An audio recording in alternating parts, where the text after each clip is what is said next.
हमारे यहाँ पर सरकार की जमीन हो, वन भूमि की जमीन हो, उन जमीन पर सरकार अपनी मर्जी से मन मर्जी से कब्जा करना चाहती है। अभी का जो सरकार का बजट है, उस बजट को मैंने पढ़ा, उस बजट के अंदर यह लिखा है कि 20,000 हेक्टेयर जमीन वन संरक्षण अधिनियम के नाम से वो सरकार बढ़ाना चाहती है, और जो फ्री सरकार की जमीन है उस जमीन पर कब्जा करना चाहती है। तो हमको ये सरकार ये लड़ाई को, इस बात को ध्यान में रखना है। और आपके अगर समीप क्षेत्र के अंदर जो भी वन विभाग आता है उसका अगर इलाका बढ़ाने की सरकार कोशिश करती है तो लड़ाई लड़ने के लिए तैयार रहना। हम आपके साथ में कंधे से कंधा मिलाकर सड़क पे लड़ना पड़े तो लड़ेंगे, जयपुर की कुछ वहां पर जब विधानसभा है वहां पर लड़ना पड़े तो लड़ेंगे। और आज की तारीख में हमारी बिल प्रदेश की आवाज के रूप में दिल्ली में राष्ट्रवादी विरोध है, अगर दिल्ली तक भी लड़ना पड़ेगा तो हम सब मिल के लड़ेंगे। इसलिए यह बात आपको ध्यान में रखनी है।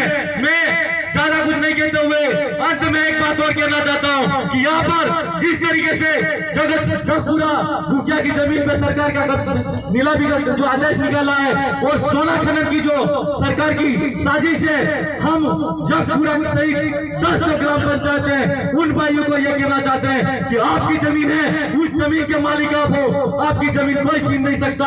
आप अगर आपकी आवाज बुलंद तरीके से लड़ोगे, सड़क पर आओगे, तो हम आपके साथ में कंधे से कंधा मिलाकर सड़क के साथ सड़क पर लड़ने का काम करेंगे। आप सब हाथ खड़ा करके जो गुंबलघाट रिजोर्ट के नाम से, वन विभाग के नाम से और हमारे जगतपुरा के अंदर 10 गांव हैं, तो अगर उनकी जमीन जाती है तो आप हाथ खड़ा करके आश्वासन दो, अगर आपकी लड़ाई की जरूरत पड़ी तो आप साथ दोगे कि नहीं दोगे? यस।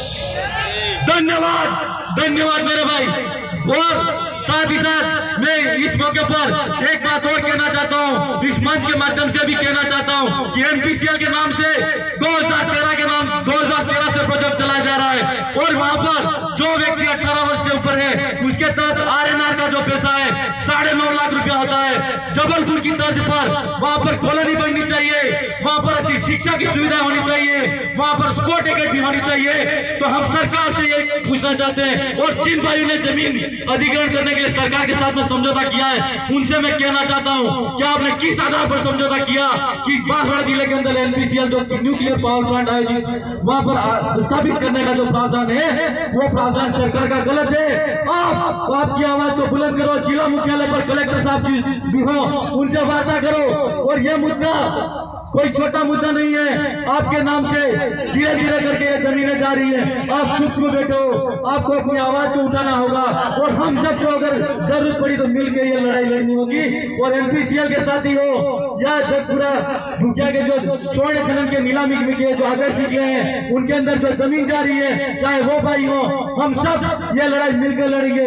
मैं ज्यादा कुछ नहीं कहूंगा, आज दादा का बोलने का समय बाकी है, राजकुमार जी का बोलने का समय बाकी है। और मैं इस क्षेत्र का विधायक होने के नाते मैं यहाँ के स्थानीय साथियों से और बिल प्रदेश वासियों से एक और बात कहना चाहता हूँ कि नीचे जो लाइन लिखी है बिल प्रदेश स्वायत्ता, बिल प्रदेश स्वायत्ता, बिल प्रदेश स्वायत्ता का मतलब समझते हैं। जिस तरह गोविंद गुरु चाहते थे कि जो बिल प्रदेश के वासी हैं या बिल जो भाई हैं वो अंग्रेजों की हुकूमत के अंदर नहीं रहना चाहिए, रजवाड़ों की हुकूमत के अंदर नहीं रहना चाहिए, और अपना खुद का स्वायत्त शासन होना चाहिए जिसका नियंत्रण अपना समाज के लोगों के पास में होना चाहिए।